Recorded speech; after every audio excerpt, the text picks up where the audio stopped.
On. अस्सलाम वालेकुम। दुरूद शरीफ पढ़ लें।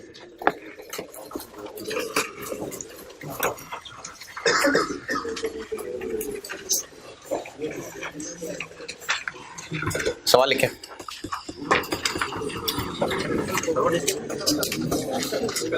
हाँ जी, कल वाला होमवर्क अगर किया हो तो उसकी आंसर सुन लें, टैली हो जाए। ताकि एक मैंने सेफ्टी स्टॉक वाला सवाल लिखाया था, इसमें पहली ऑप्शन थी 100 यूनिट्स, तो उसमें कॉस्ट सेफ्टी स्टॉक की होल्डिंग कॉस्ट बनती है 2500 और स्टॉक आउट कॉस्ट बनती है 10560। दोबारा, सेफ्टी स्टॉक 100 हो अगर तो इसकी होल्डिंग कॉस्ट 2500 आ रही है और स्टॉक आउट कॉस्ट आ रही है 10,560। 10560। नहीं हुआ टैली? चले, जिनसे टैली नहीं हुआ, ROL निकलता है 1300।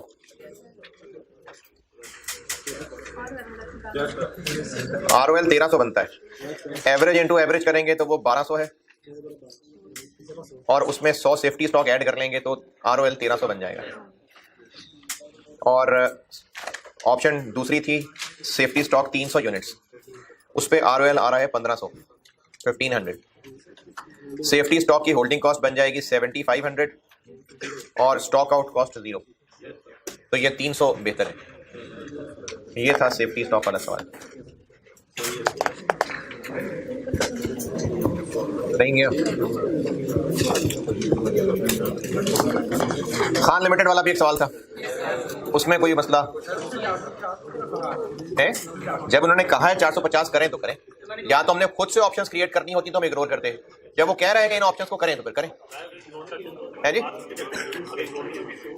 देखें, अगर खान लिमिटेड में अगर खुद ऑप्शंस बनानी होती, खान ऑप्शंस वाले, खान ऑप्शंस नहीं खान लिमिटेड वाले सवाल में अगर खुद ऑप्शंस बनानी होती तो यकीनन हम 720 से कम वाली ऑप्शंस को छोड़ देते, लेकिन सवाल में रिक्वायरमेंट में खुद उसने ऑप्शंस बताई थी, तो जब बताई हैं तो फिर उन पे सॉल्व करना पड़ेगा, तो इसलिए 450 पे भी सॉल्व करना पड़ेगा। और खान लिमिटेड में कोई मतलब जी? वो मैंने आपको बताया था कि ICAP ने जो एक अप्रोच लगाई हुई है वो भी एक अप्रोच है और मल्टीपल अप्रोचेज हैं। मैंने आपको जो अप्रोच बताई थी वो ICAP में जो फार्मूला है बुक में, मैंने उसी के मुताबिक बताई थी। CFAP के सवालों में जैसे होता है मैंने वैसे ही बताई थी, तो इसलिए आपको अपना सोल्यूशन दिया था। ICAP वाले सोल्यूशन की भी एक अप्रोच है, उस अप्रोच से करते हैं तो आंसर हाँ 1000 आ रहा है, लेकिन मैंने आपको वही फार्मूला बताया था जो ICAP की बुक में फार्मूला बताया हुआ, तो इसलिए जो मैंने सोल्यूशन दिया था उसको कर लें फॉलो। खान लिमिटेड में और कोई मसला? Spring 18 ji.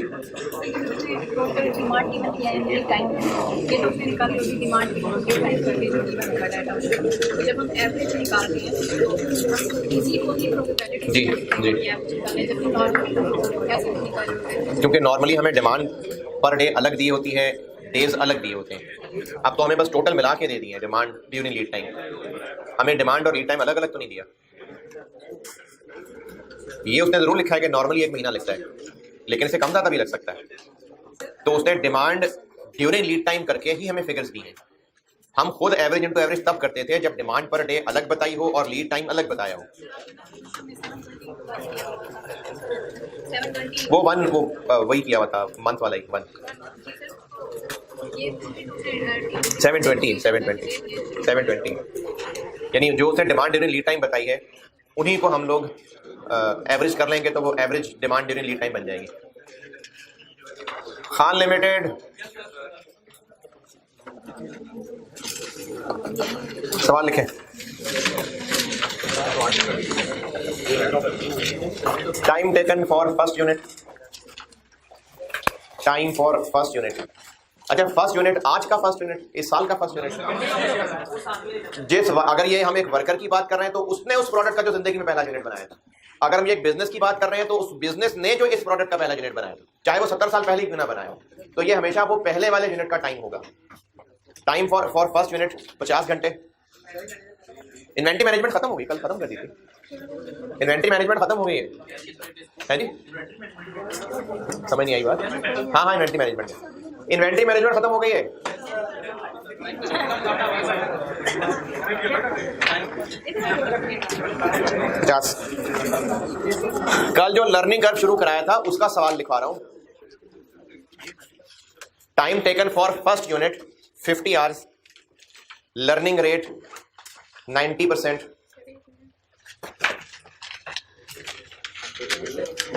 Time taken for पहला unit 50 hours, learning rate 90%। Required है आपसे average cumulative time per unit, average cumulative time per unit after production of 75 units, average cumulative time per unit after production of 75 units.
ए कितना?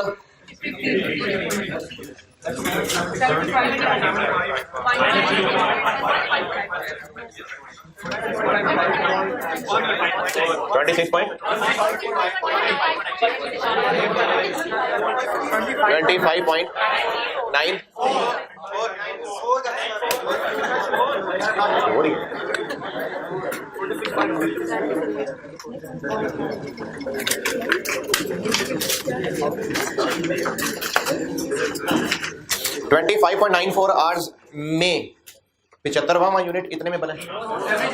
ये average है। मैंने कल समझाने के लिए रन रेट का कॉन्सेप्ट बताया था कि अगर 25 ओवर के बाद रन रेट 8 है तो इसका मतलब 25वें ओवर में 8 रन नहीं पड़े। पहले ओवर से लेके टोटल अब एवरेज निकालेंगे। तो ये जो y है ये एवरेज है क्यूमुलेटिव के पहले यूनिट से लेके अब तक जितना टोटल टाइम लगा डिवाइडेड बाय जितने टोटल यूनिट्स बने, ये वो एवरेज निकली। और लिखें सवाल।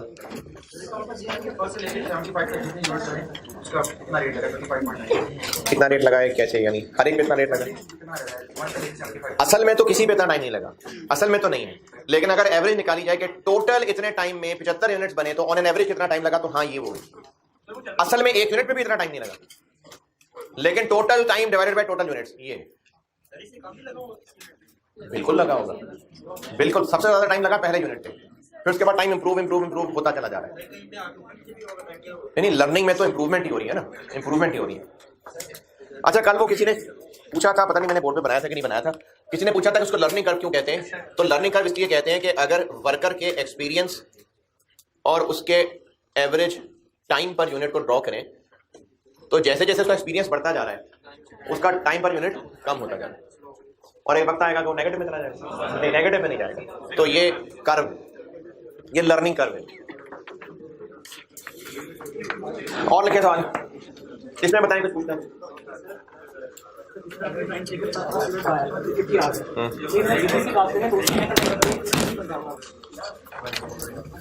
फिर तो आप फर्स्ट यूनिट को जो फर्स्ट यूनिट होगा तो कौन सा रहेगा? थोड़ी देर जल्दी है जवाब, सवाल आ जाएगा, शायद जवाब आ गया।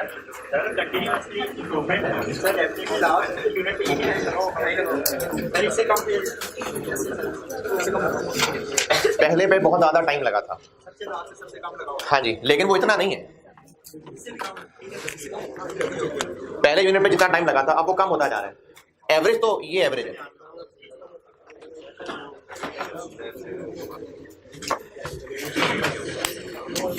चलिए और सवाल लिखें। Time taken for first unit, time taken for first unit 40 hours, 40 घंटे 40। Learning rate 95%, learning rate 95% required है आपसे। Total time taken for production of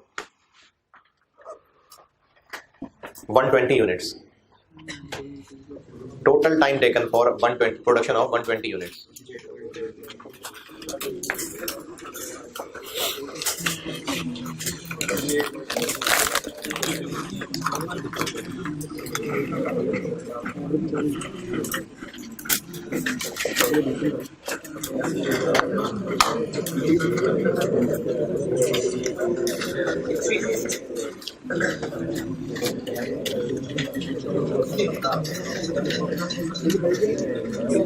relevant costing वाले रखवा दिए। कल कॉपियर से ना रेलेवेंट कॉस्टिंग के नोट्स लेते आइएगा। रेलेवेंट कॉस्टिंग चैप्टर 1 है, उसके नोट्स कर लेते आइएगा कॉपियर से।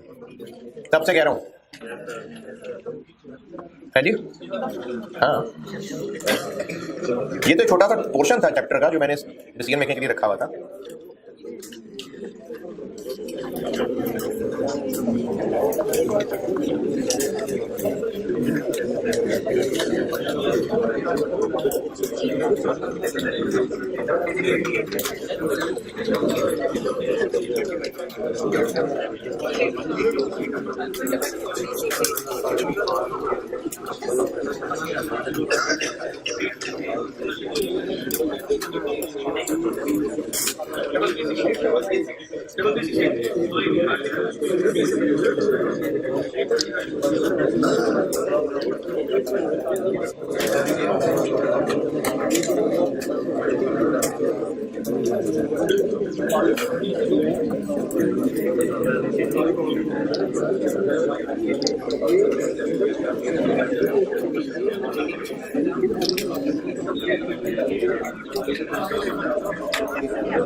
एक मिनट में ऑनलाइन वालों के लिए वो रखता हूँ नोट्स।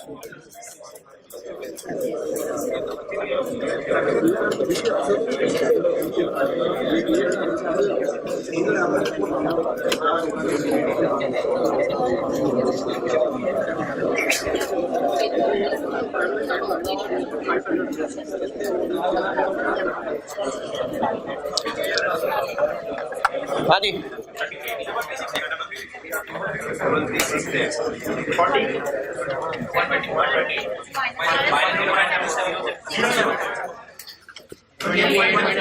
फाइन। ये आ गया एवरेज। टोटल तक पहुंचना है तो 28.07 इंटू 120 336.8.07 टोटल एवरेज टाइम आ गया। एवरेज होता है, टोटल एवरेज क्या तो ये टोटल आ गया। 120 यूनिट्स बनाने तक टोटल टाइम इतना लग चुका था, इसलिए ऑन एन एवरेज इसको 20 से डिवाइड करें तो इतना पर यूनिट है। ये एवरेज पर यूनिट है। क्यूमुलेटिव एवरेज पर यूनिट का मतलब है कि अब तक जो हो चुका हुआ है उसकी बेस पे एवरेज। रन रेट की जो मैं मिसाल, क्रिकेट समझते हैं ना, तो रन रेट की मिसाल यही होती है कि पहले ओवर से लेके अब तक जितना हो चुका उसका रन रेट। तो पहले यूनिट से लेके अब तक जितने यूनिट्स बना चुके उनका एवरेज टाइम 28.07 है। एक्चुअली एक भी यूनिट इतने में नहीं बना होगा, एक्चुअली एक भी यूनिट नहीं होगा इतने में, लेकिन है नहीं होगा। अच्छा चले बनाओ, शायद बनाओ, लेकिन ये कोई एक्चुअल रिजल्ट नहीं है। ये शुरू में बहुत ज्यादा टाइम लगा था, फिर इंप्रूव होता जा रहा था, तो ये एवरेज है। जैसे अगर कोई इन्वेंट्री खरीद रहे हैं, कुछ यूनिट्स बहुत महंगे हैं, फिर सस्ते, तो उनका एवरेज रेट एवरेज दरमियान में कहीं होगा ना। तो ये उस तरह का एवरेज का कॉन्सेप्ट है। टोटल स्कोर है जी क्या? टोटल तो रियल ही है, टोटल एक्चुअल है, ये जो एवरेज है ये एक जबरदस्ती की एवरेज फिगर है। देखें, अगर 25 ओवर्स हो गए और रन रेट 8 है तो टोटल कितना स्कोर हो चुका है? 25 इंटू 8। ये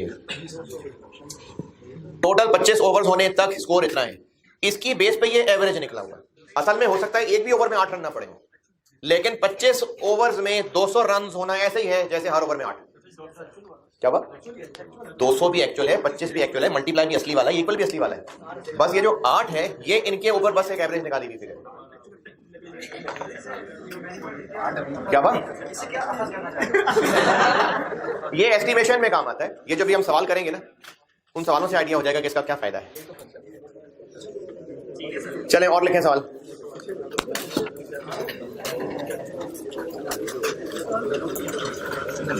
ये क्या है? टाइम फॉर पहला, इस साल का पहला यूनिट। बस ये अब याद रखिएगा बात। सवाल लिखें, अभी चेक करने लगा बात। टाइम फॉर है कुछ नहीं, ऐसी बेकार बात है। Time for first unit, time for first unit 60 hours, 60 घंटे। Learning rate 85%।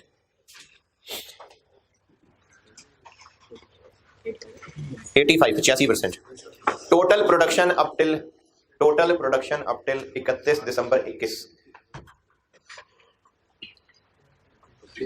Total production up till 31 December 21 120 units, 120 units. Budgeted production for 2022, budgeted production for 2022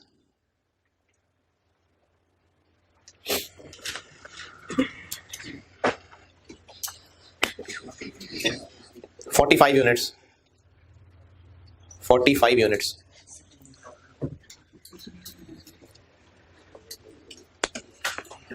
जरा सोच समझ के, हौसले से, जल्दबाजी नहीं करना। रिक्वायर्ड है टोटल बजटेड आवर्स फॉर 2022, यानी 2022 में ये जो 45 यूनिट्स बनाने हैं इनके लिए कितने टोटल आवर्स लगेंगे? Total budgeted hours for 2022।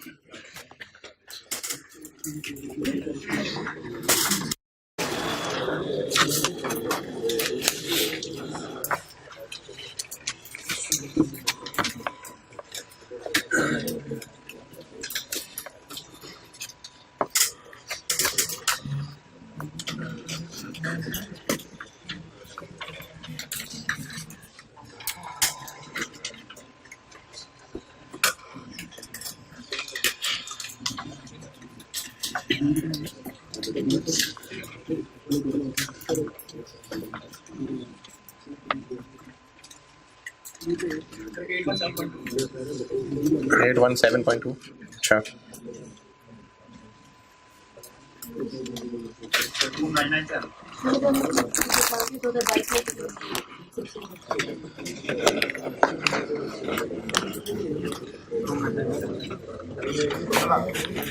Grade 1 7 और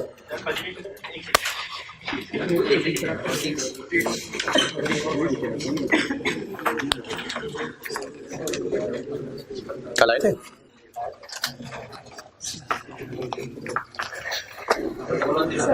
Okay. 1107.9। हाँ जी, और कोई?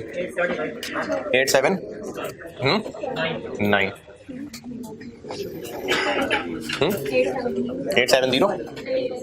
870 817 887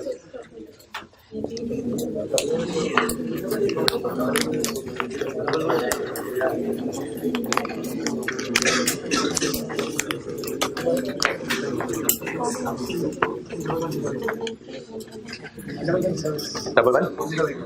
अच्छा, 881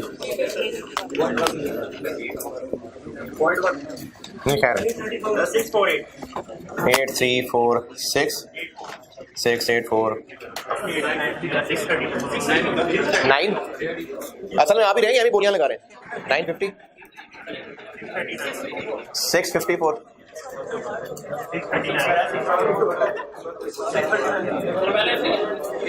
अच्छा चलें ठीक है, बताता हूँ।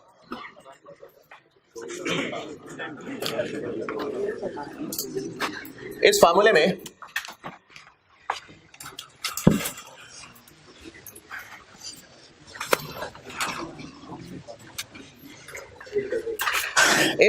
में ए क्या है?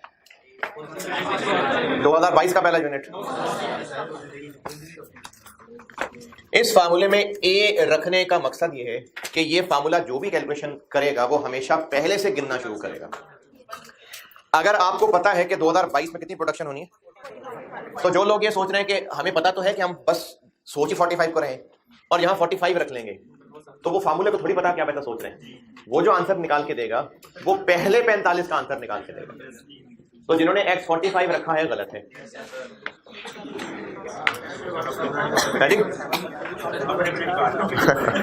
अच्छा अब इधर मैं एक मिसाल बताता हूँ, उसको समझिएगा गौर से।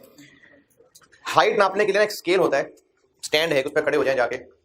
कभी शायद किसी क्लिनिक पे या वैसे कहीं कोई टेस्ट वेस्ट देने गए हो तो पता लगाओ है, को आर्मी का टेस्ट देने गए हो या ऐसे, तब उसमें जो हाइट नापने के लिए स्केल है वो जमीन पे फिक्स्ड है और जो उसका स्लाइड है वो ऐसे वो अप और डाउन करके यहाँ तक हाइट नाप लेंगे।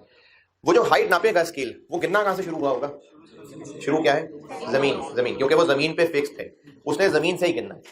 अब अगर उसी स्केल से इस बोर्ड की चौड़ाई नापनी है तो ये उस स्केल से डायरेक्टली नहीं निकल सकती, क्योंकि वो हमेशा गिनना जीरो जमीन से शुरू करेगा। अब उसका फिर हल ये है कि पहले जमीन से लेके यहां तक गिन लें, फिर जमीन से लेके यहां तक गिन लें और इन टोटल का डिफरेंस ले लें। तो अब जो हम कैलकुलेशन इस फार्मूले से करते हैं वो हमेशा पहले से गिनना शुरू करेगा। पिछले साल तक कितने बन चुके थे हम, और कितने बनाना चाहते हैं? यानी ये भी जब बना लेंगे तो हम एक बार टोटल टाइम 120 के लिए कैलकुलेट करेंगे, फिर एक बार टोटल टाइम 165 के लिए कैलकुलेट करेंगे, और इनका जो डिफरेंस होगा वो 45 मिनट्स के लिए टाइम होगा। एक बार x रखेंगे 120, 60 इंटू 120 पावर पॉइंट 0 2 3 4, कितना आ गया? 19.57 टोटल फॉर 120 यूनिट्स। 120 इंटू 19.57 2348। आगे भी है वैसे 48.49 दोबारा नहीं बनेगा, 48 कर लें वो भी ठीक है, 0.4 लिख लें वो भी ठीक है। और अब दोबारा सॉल्व करेंगे और अब की बार x 165 रखेंगे। अगर x 45 रख लिया तो वो पहले 45 यूनिट जो पता नहीं कितने साल पहले बनाए थे वो उनकी कैलकुलेशन कर देगा।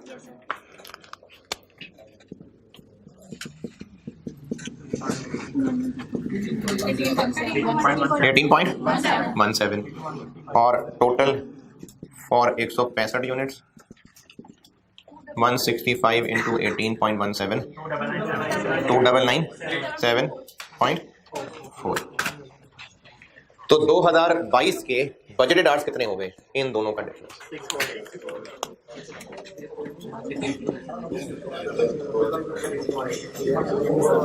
कितने? 64।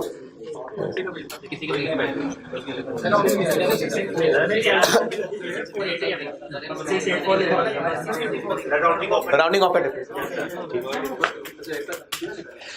अच्छा, दो बातें ना बहुत जरूरी दोबारा सुन लें, क्योंकि ऑनलाइन वाले बच्चों को भी उससे परेशानी रहती है। राउंडिंग ऑफ का डिफरेंस कोई मसले वाली बात नहीं है। राउंडिंग ऑफ के फर्क की वजह से नंबर नहीं कटेगा। सबसे बात कर रहा हूं, राउंडिंग ऑफ की वजह से अगर फर्क आ रहा है तो कोई इशू नहीं है।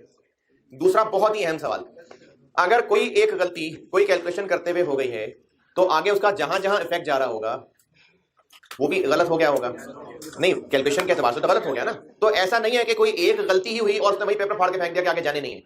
जो गलती जहां की होगी बस उस वर्किंग के नंबर कटेंगे। जैसे मिसाल के तौर पे OQ वाला सवाल है और इस सवाल में कहा है कि अभी हम करंटली EOQ फॉलो करते हैं। सबसे बात कर रहा हूं, हम अभी करंटली EOQ फॉलो करते हैं। सप्लायर ने कहा है कि अगर तुमने अपने ऑर्डर क्वांटिटी डबल कर दी तो हम इतना डिस्काउंट दे देंगे। अब उसमें एक ऑप्शन हो जाएगी EOQ, और एक डिस्काउंट वाली क्या होगी, उसका डबल, और EOQ भी आपको खुद कैलकुलेट करनी पड़नी थी। तो अगर EOQ गलत कैलकुलेट किया तो फिर तो सारे नंबर ही गलत हो गए। तो सिर्फ EOQ कैलकुलेशन का नंबर कटेंगे, बाकी उसके बाद ऑनवर्ड जो भी उस सवाल में किया होगा, अगर वो सही इस्तेमाल किया है उस फिगर का तो नंबर मिलेंगे पूरे। तो जो गलती जिस वर्किंग में होती है सिर्फ उस वर्किंग के नंबर कटते हैं। अच्छा, दूसरी एक बात, अभी आपके सोशल मीडिया पे काफी एक तूफान बर्पा कर दिया इसने कि कॉस्ट में पता नहीं क्या हो गया। जो इस दफा का सिलेबस, ये जो कैफ 3 पेपर है, इस सिलेबस में ना एक लाइन लिखी हुई है एक्टिविटी बेस्ड कॉस्टिंग, लेकिन उस लाइन के बारे में बुक में कहीं कोई जिक्र नहीं था। तो ये मैंने इनफैक्ट आईकैप से पूछा हुआ था, बल्कि पूछवा भी लिया हुआ था और जवाब भी एक ऑफिशियल लोगों से ले लिया था कि ये चूंकि बुक में नहीं मेंशन्ड है तो इसलिए ये एग्जाम में टेस्ट नहीं होगा, क्योंकि इसके बारे में कुछ बताया ही नहीं। अब वो जो इस तरह के सवालों का इंतजार करके ना फिर आईकैप वाले एक एग्जाम स्पेसिफिक गाइडेंस वाली फाइल अपलोड करते हैं, उसमें फिर इस पॉइंट का जिक्र है कि ABC कॉस्टिंग सिलेबस का हिस्सा है, लेकिन जो कि बुक में कुछ नहीं लिखा हुआ तो इसलिए वो एग्जाम में टेस्ट नहीं होगा। और हाउएवर बच्चों को ये जरूर पता होना चाहिए कि ओवरहेड्स बांटने हैं किसी रेशो में, तो अब वो स्टूडेंट्स उसको हाईलाइट कर, सर ये क्या है, सर ये क्या है, सर ये क्या है। तो ABC कॉस्टिंग सिलेबस में लिखी हुई लाइन है, लेकिन वो उन्होंने कहा नहीं होनी टेस्ट, क्योंकि उसके बारे में बताया ही कुछ नहीं बुक के अंदर। तो इसलिए ये कोई परेशानी की बात नहीं है कि शायद कोई नई चीज आ गई है। और हाईलाइट भी बच्चे उस बात को कर रहे हैं कि ओवरहेड बच्चों को बांटने आने चाहिए, तो ओवरहेड तो भाई पढ़ लिया ना चैप्टर। इनफैक्ट वो जो उसमें एक सवाल था, जब भी आप कभी रिवाइज कर रहे होंगे, अल्फा बीटा गैमा 3 प्रोडक्ट थे, और अरे इतना अच्छा याद है, नाम से याद आ गया। उसमें वो 1-2 पॉइंट बोलूंगा आपको याद आ जाएगा। उसमें इनडायरेक्ट लेबर 4 डिपार्टमेंट्स की थी, क्वालिटी कंट्रोल डिपार्टमेंट था, उसमें इंस्पेक्शन आर्ट्स लिए थे। फिर एक पॉइंट था उसमें डेप्रिसिएशन दी हुई थी बिल्डिंग और प्लांट मशीनरी की इकट्ठी, तो उसमें प्लांट की अलग कैलकुलेट की थी। और तो वो सवाल टेक्निकली ABC का सवाल था। एक्टिविटी बेस्ड कॉस्टिंग यही होती है कि कहाँ कहाँ कितनी एक्टिविटी हो रही है उसकी बेस पे खर्चे बांटना। तो लेकिन ठीक है, हमने ओवरहेड्स पढ़ तो लिए, तो ये कोई नया टॉपिक नहीं है तो सही वैसे सिलेबस में लाइन आइटम, लेकिन नहीं होना है एग्जाम में टेस्ट। तो ये थी वो बात जो एग्जाम स्पेसिफिक गाइडेंस सारे ग्रुप्स के अंदर फ्लोट हो रही है, तो वो कोई नया काम नहीं है जो आपसे टेस्ट होना। ये सवाल ओके, चलें सेम सवाल है, यही वाला डेटा। एक और रिक्वायरमेंट है कि जो 165वां यूनिट होगा, 165th यूनिट, उसमें कितना टाइम लगेगा। मैंने इसी डेटा का एक सवाल रिक्वायर्ड और बनाया है कि ये जो 45th यूनिट होगा, 45th यूनिट यानी 165वां यूनिट, इस पे कितना टाइम लगेगा।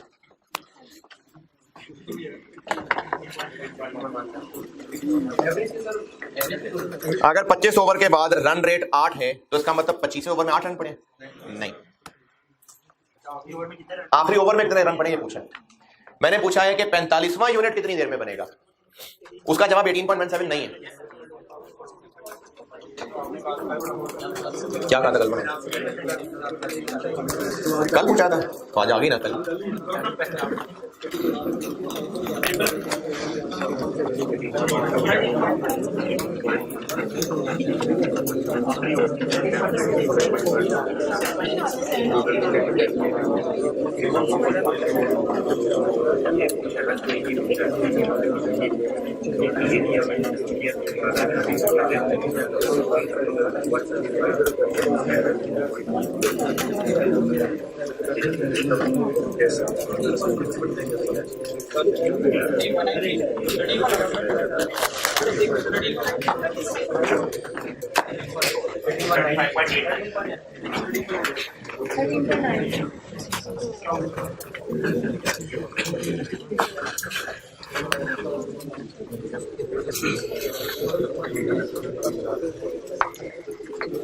हाँ जी नन, क्यों कुछ भी समझ नहीं आ रहा।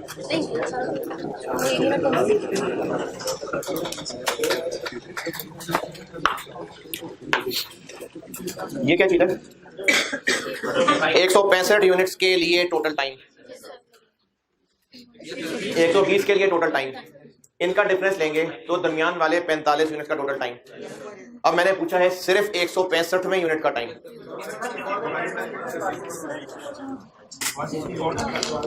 अब हम x रखेंगे 164,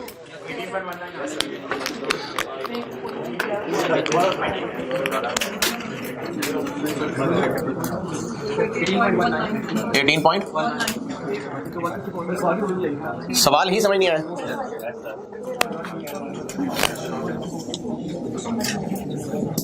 टू 983 जो अभी सामने लिखा है ना उसका आंसर बता दें। 1 6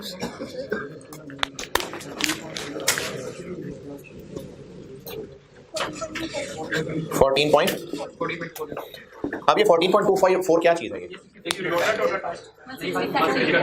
ये 165th यूनिट पे लगने वाला टाइम।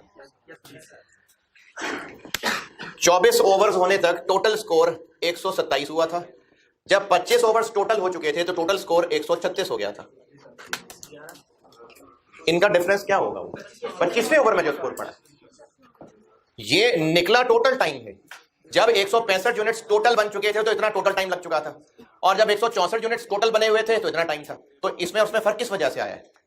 1 मिनट और बनने की वजह से। तो ये उस 1 मिनट में लगने वाला टाइम है। जी जी, एक्चुअली ये 165वें यूनिट का टाइम है, ये 165वें का टाइम नहीं है। ये तो 165 बन जाने के बाद उस वक्त की अपडेटेड एवरेज है। तो एग्जैक्टली 165वें यूनिट में क्या टाइम लगा वो ये है।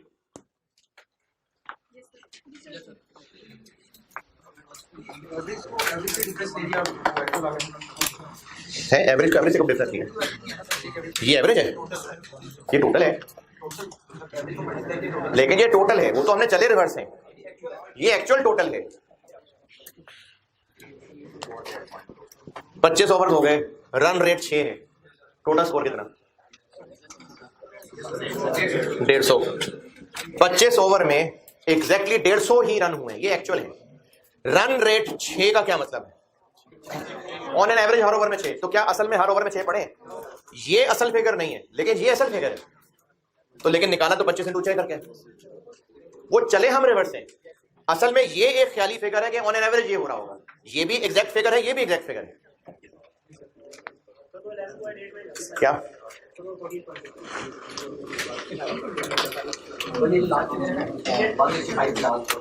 ये 165 × 18.17 ये नहीं आता? 299 8 पॉइंट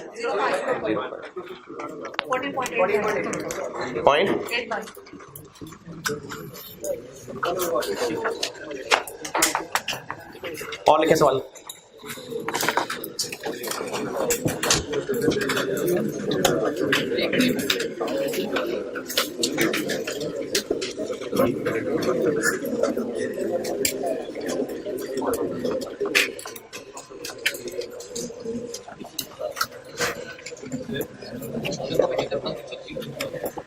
अगर क्या नहीं, मुझे सवाल ही समझ आया। 163rd यूनिट पे कितना टाइम लगेगा?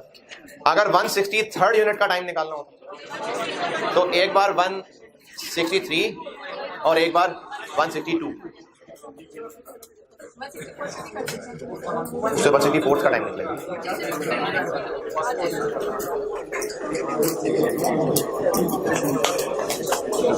जिस यूनिट का टाइम निकालना है अगर, तो उसको एक बार x रखें और उससे पीछे वाले को x रखें, फिर उस यूनिट का टाइम पता चलेगा। चलें और लिखें सवाल। Time taken for first unit.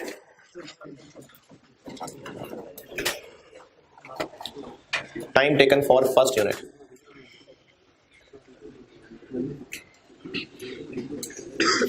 50 घंटे, 50 hours. Learning rate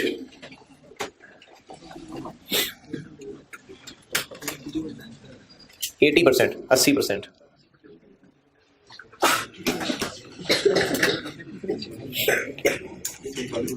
total production up till 31 December 21।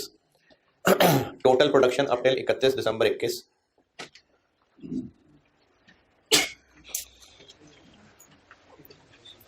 150 units, 150 units.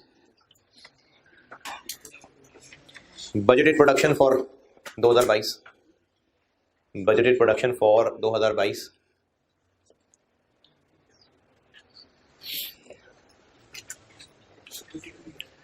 35 units, 35 units. Budgeted material cost 800 per unit, ₹800 per unit. Budgeted labour cost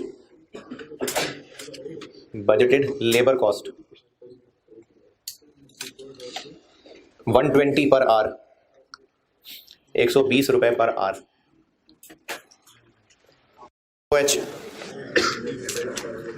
FOH 50% of labour cost, 50% of labour cost, ये FOH बताई मैंने।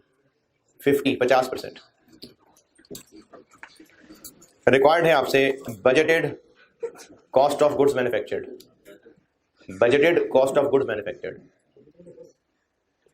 ये जो 35 units budget किए हैं इन पे total कितना खर्चा आएगा, direct material, direct labour, FOH तीनों मिला के कितने आएंगे? तो budgeted cost of goods manufactured बता दें। हाँ जी, हाँ तो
देखता हूँ।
हाँ जी, मटेरियल कितना? 800 इंटू 20, 120 इंटू पिछले साल कितनी कर लेते? 150 और अब 185। 50 इंटू 150 पावर पॉइंट 322 9 पॉइंट। अरे इतना थोड़ा सही है फिर।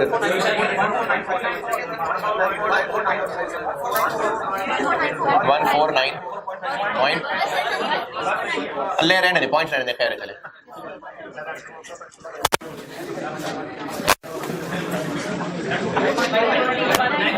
नाइन पॉइंट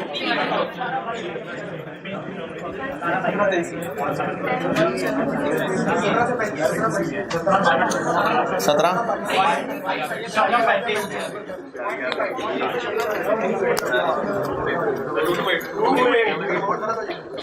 कोई बात नहीं।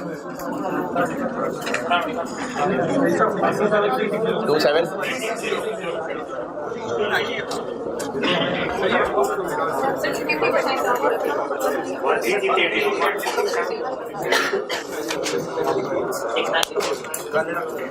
और लिखें।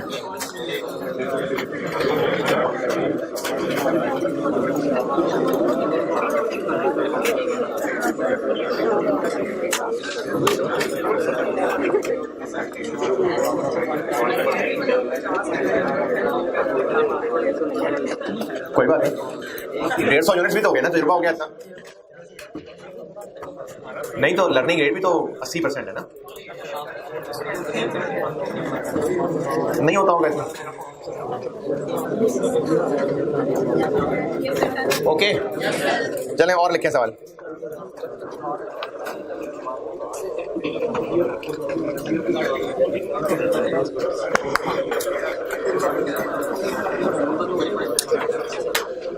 ये जो ए है, ये क्या है? ए पहले यूनिट।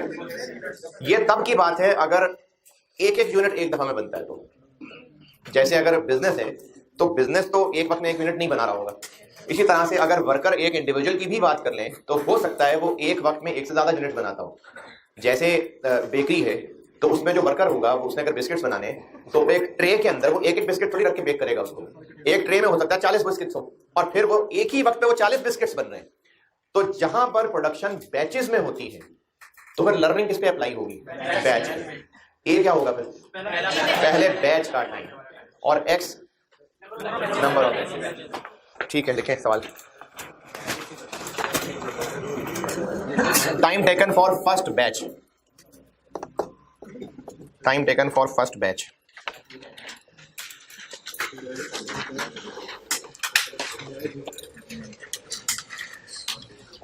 सेवेंटी आवर्स, 70 घंटे।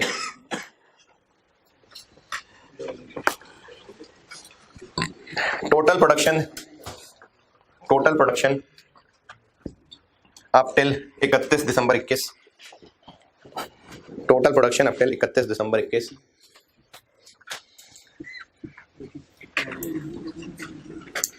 4 400 units. 400 units.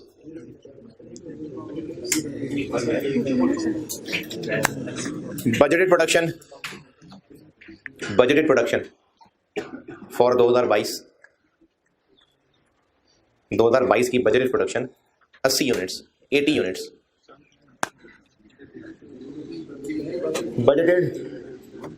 Budgeted direct material cost. Budgeted direct material cost 25 रुपए, ₹25 per unit जी. Budgeted labor cost 250, ₹250 per hour.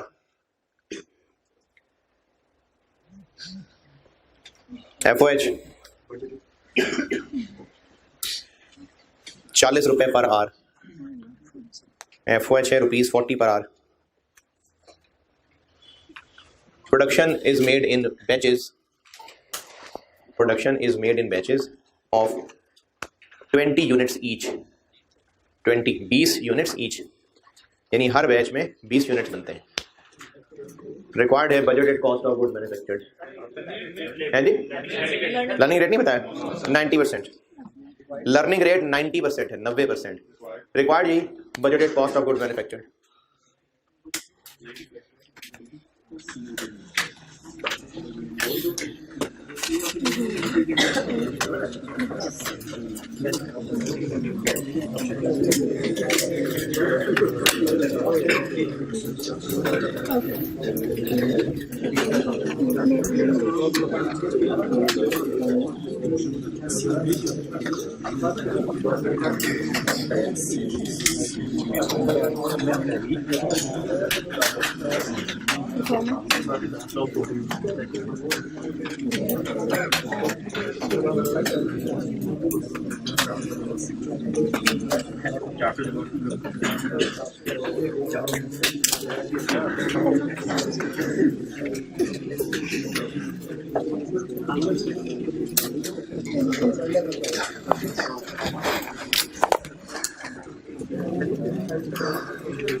हाँ जी,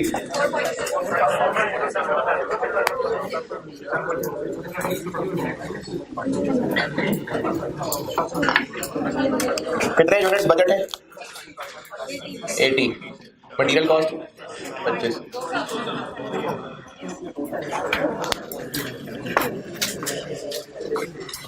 $400 यूनिट्स का मतलब है कि 20 बैचेस।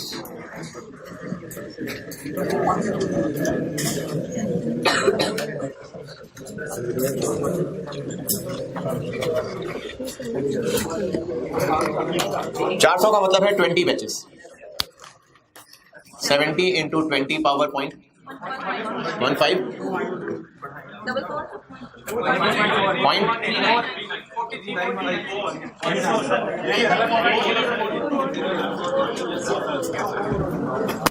तो 20 बैचेस के लिए 20 into 4.4 बस। और कितने यूनिट्स और बनाने हैं, यानी कितने बैचेस?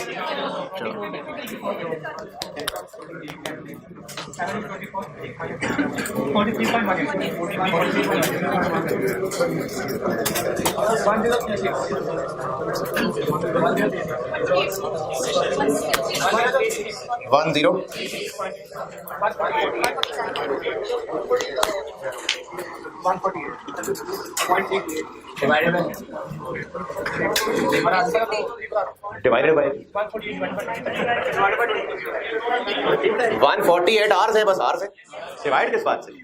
तो क्या आवर्स लगेंगे इतने? 148 क्या है? आवर्स एक यूनिट के लिए, एक बैच के लिए। जितने यूनिट्स हमने बनाने हैं उनके लिए टोटल इतने आवर्स। 4 बैचेस बनाने हैं ना, तो ये पर बैच तो नहीं निकले, टोटल ही निकले। तो बस 148 है इंटू 250 रुपए 37 इंटू 250 पर आर है, तो वो भी पर आर है, वो भी आर्स है। क्या जी? 148 क्या है? आर्स हैं। 250 रुपए पर आर है। 59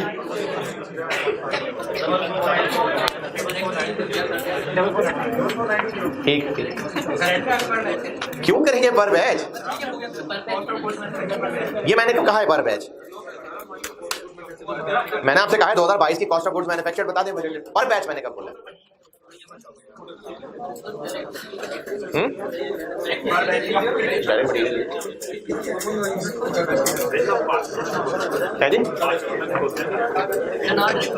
वो डिसीजन मेकिंग में मिक्स हुए हैं। हाँ जी, क्या पर बैच होता?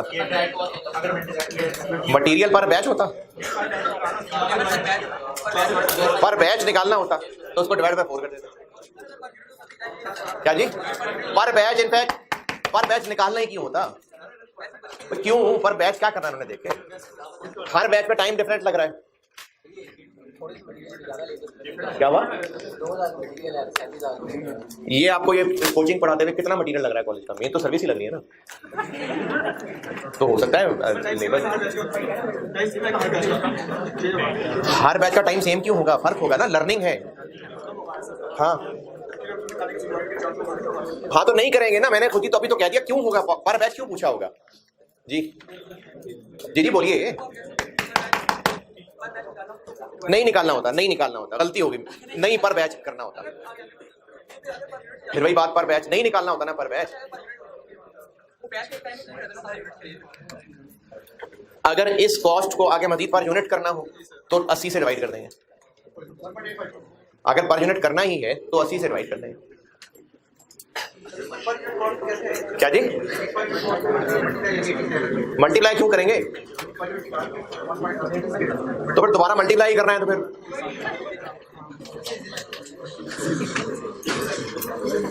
बैचेस में ये फर्क पड़ेगा। ये 148 पर बैच नहीं निकले हैं, ये टोटल आवर्स निकले हैं। और लिखें सवाल, करें यार सवाल। 1 घंटा हुआ पढ़ते हुए भी आपको। लिखें सवाल लिखें।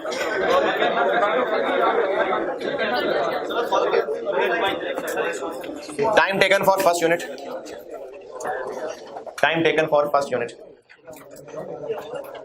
होमवर्क नहीं है अभी, क्लास करते हैं।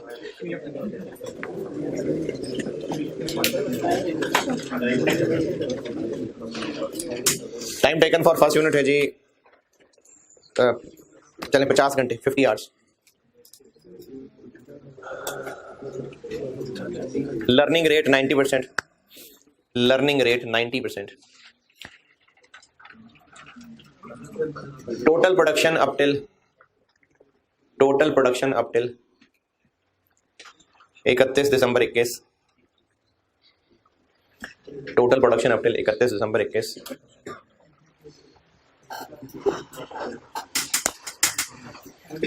130 यूनिट्स, 130 यूनिट्स।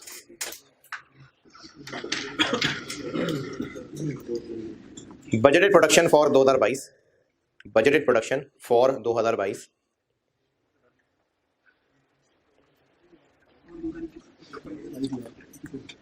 42 units, 42 units. क्या करना है उल्टा करके? क्या फर्क पड़ता है क्या? 1970 से बना रहे हैं।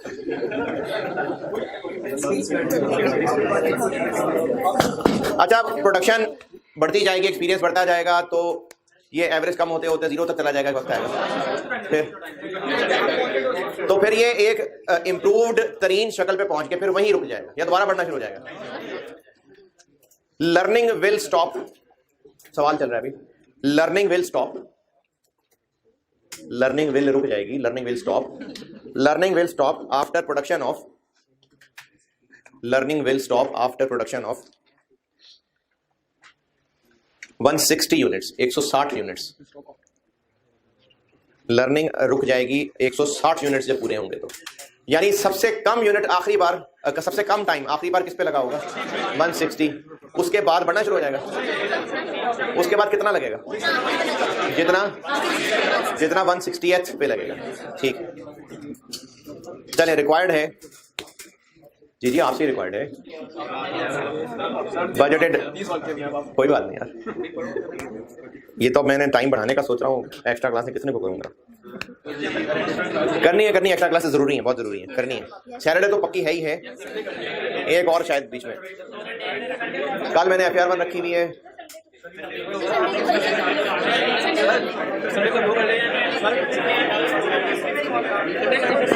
ऐसा कभी ये मैं एक्स्ट्रा क्लास रखूं? बैच संडे को खुलता ही मेरे लिए था। कोई बात, वो आप सारे नालायक लोग थे, मैं पढ़ाता तो क्या पढ़ाता, मैं जल्दी पढ़ा के बस खत्म कर दिया था कोर्स है।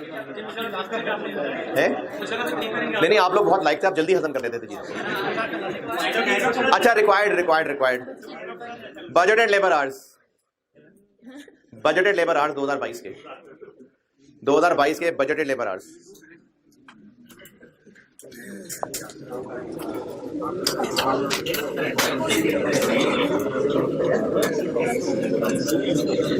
चलो ये होमवर्क रिक्वायर्ड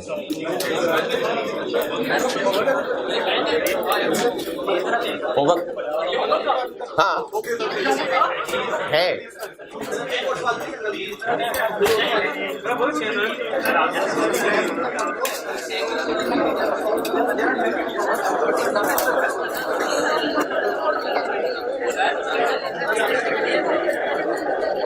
रखे पेज, ये पेज जो आज बांट दिया और वो जो कल भी बांटा था वो रखे हैं, अभी कल आएगा काम।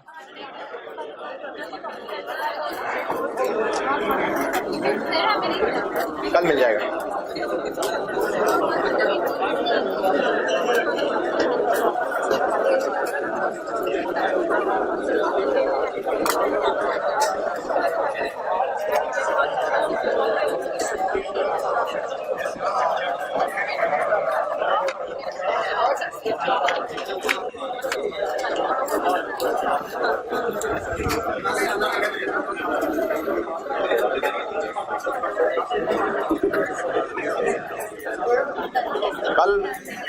कल बताया था कुछ आवेदन हो, आखिरी बार कोई बात अगर ना शुक्री लड़ाई झगड़ा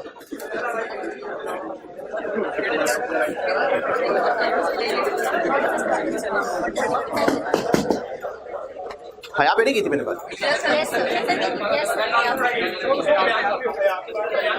नहीं वैसे ही क्लास में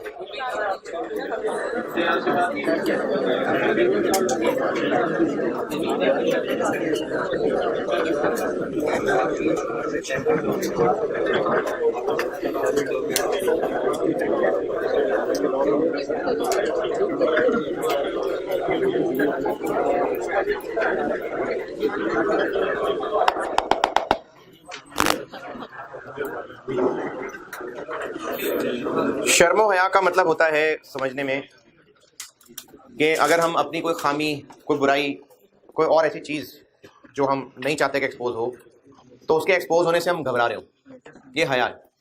और ये इनफैक्ट एक इंटरनल फोर्स है, जैसे सेंट्रीफ्यूगल फोर्स होती है। ये क्या होता है? ऑर्बिट में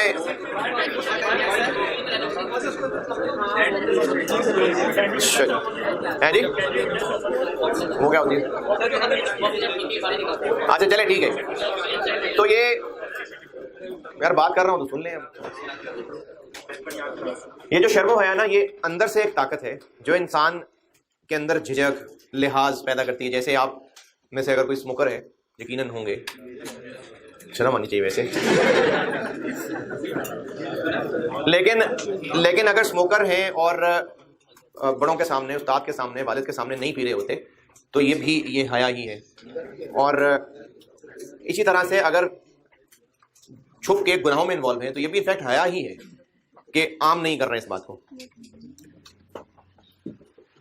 अगर एक औलाद, जवान औलाद, बाप के या माँ के आगे से बिल्कुल स्ट्रेट बोले, आगे से बुरे तरीके से झगड़ा करे, आर्ग्यू करे, और ऐसा करने में अगर औलाद की इस हरकत की जस्टिफिकेशन ये हो कि मैं हक पे बात कर रहा हूँ, यानी माँ ने, बाप ने गलत बात की थी तो मैं हक पे बात कर रहा हूँ, इसलिए मुझे चीखने में, मैं किसी से बाप नहीं डरता, मुझे हक की बात करने में मुझे कोई नहीं रोक सकता, तो ये दलील मुनासिब है कि वो चूंकि हक की बात कर रहा था, लेकिन बात तो हक की कर रहा था। तो वालिदैन के साथ बेशक वो बात सही भी कर रहा था, लेकिन ये तरीका गलत होने की वजह से उस बात का सही होना पीछे रह गया, क्योंकि तरीका गलत था। अच्छा, इससे नुकसान क्या हो जाएगा? मतलब बाप में तो ताकत नहीं, बूढ़ा हो गया था, तो क्या कर लेगा बाप है? हमारी नस्ल भी चले दूर पे जाएगी बात, लेकिन हमारे अगर बहन भाई भी हैं तो उन पर असर पड़ना शुरू, यानी एक पूरे घर का निजाम इफेक्ट होना शुरू हो जाएगा। तो बात हक की थी या नहीं थी, ये बात की बात है, लेकिन बाप को आगे से इस तरह जवाब देना है गलत। अब जब बाप को इस तरह से आगे से जवाब दे लिया तो बस निजाम वहीं खत्म हो गया। तो ये जो हया होती है ना, हया, ये बहुत सारे रूल्स, बहुत सारे सिस्टम्स को फॉलो करने के लिए एक फोर्स है। हया खत्म हो गई तो फिर इंसान सिस्टम फॉलो नहीं करने की मोटिवेटेड होता। इस्लाम की जितने भी टीचिंग्स हैं उनकी बेसिक कैरेक्टरिस्टिक हया है, यानी जो उनकी बेस है वो हया है। ये एक हदीस भी है इब्ने माजा में 4181 कि सैयदना अनस रज़ियल्लाहु अन्हु से रिवायत है कि बेशक हर दीन की एक खसलत होती है और इस्लाम की खसलत हया है। और ये हया की बात आप समझने के लिए ऐसे भी कह सकते हैं कि हज़रत आदम अलैहिस्सलाम, हज़रत हव्वा अलैहिस्सलाम, जब इनके जन्नत में वो वाक़या हुआ था कि इन्होंने वो फल जो दरख्त से मना किया था, तो उसके बाद क्या हुआ था? कपड़े उतर जन्नत से बाद में निकाला था, सबसे पहले उनके कपड़े उतरे थे। सबसे पहले जो जन्नत का लिबास था सबसे पहले वो गायब हुआ था, और उसके बाद इमीडिएट उनका एक्शन क्या था? वो अपना सतर ढांप रहे थे। तो ये इंसान में बुनियादी तौर पे हया ही है, बुनियादी तौर पे हया है इंसान के अंदर। तो ये जो दीन है ना, इसमें अगर हया निकाल ली गई तो फिर दीन बचेगा ही नहीं।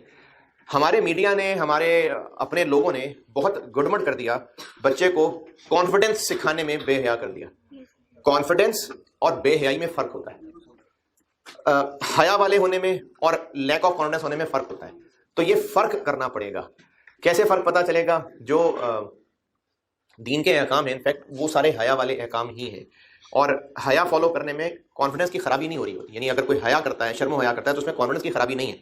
और हया इतनी ज़रूरी इसलिए है, तिरमिज़ी और हदीस 2009 सैयदना अबू हुरैरा रज़ियल्लाहु अन्हु से रिवायत है कि रसूलुल्लाह सल्लल्लाहु अलैहि वसल्लम ने फरमाया, हया ईमान में से है और ईमान जन्नत में लेके जाता है, और बेहयाई कूड़ा करकट है और कूड़ा करकट आग में जाता है। और अभी इसी के साथ एक और कनेक्ट कर देता हूँ।